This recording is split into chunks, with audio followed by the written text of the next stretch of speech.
это не просто мероприятие, это сегодня возможность для молодых людей, в первую очередь тех, кто находится здесь в зале, проявить себя.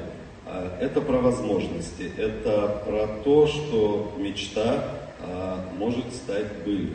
Это про то, что есть возможность получить то, к чему вы стремитесь, то, ради чего вы учитесь.